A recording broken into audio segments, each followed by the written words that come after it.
कहानी शुरू होती है एक नई फैमिली के साथ, जॉश और रिने लैम्बर्ट, जो अपने 3 बच्चों के साथ एक नए घर में शिफ्ट हुए हैं।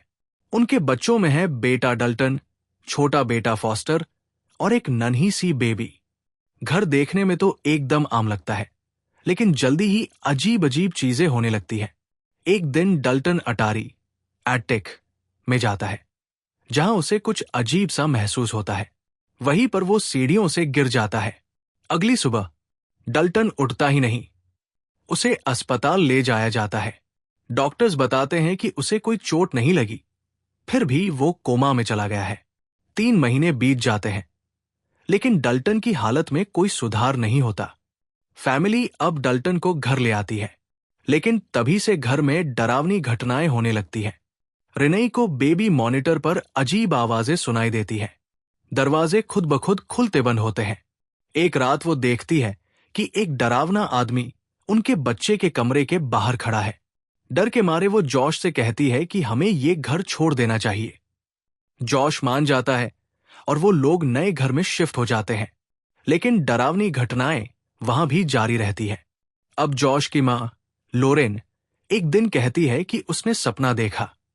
एक लाल चेहरे वाला भूत डल्टन के बगल में खड़ा है, और उसी वक्त डल्टन का शरीर अजीब तरीके से हिलने लगता है, जैसे कोई और उसे कंट्रोल कर रहा हो। फैमिली समझ जाती है कि ये कोई मेडिकल केस नहीं है, कुछ अलौकिक सुपरनैचुरल हो रहा है। लोरेन अपनी पुरानी जानकार एलिस रेनियर को बुलाती है, जो एक साइकिक होती है। वो अपने 2 असिस्टेंट स्पेक्स और टक्कर के साथ आती है और जांच शुरू करती है। एलिस बताती है कि डल्टन कोमा में नहीं है, उसकी आत्मा उसके शरीर से बाहर चली गई है और वो एक अंधेरे और डरावने स्थान में फंसी हुई है, जिसे वो कहते हैं दी फर्दर।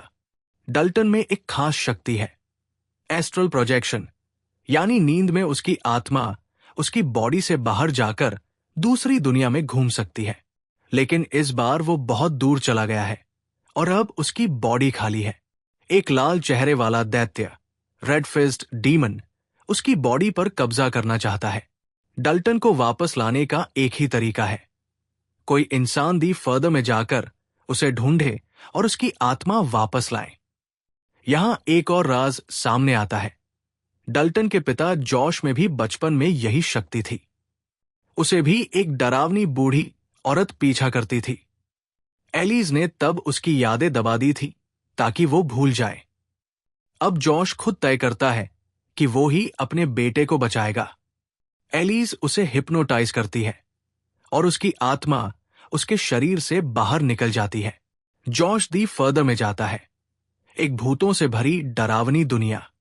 वहां वो डरावने साए, आत्माएं और अजीब घटनाओं के बीच से गुजरता है और आखिरकार डल्टन को ढूंढ लेता है।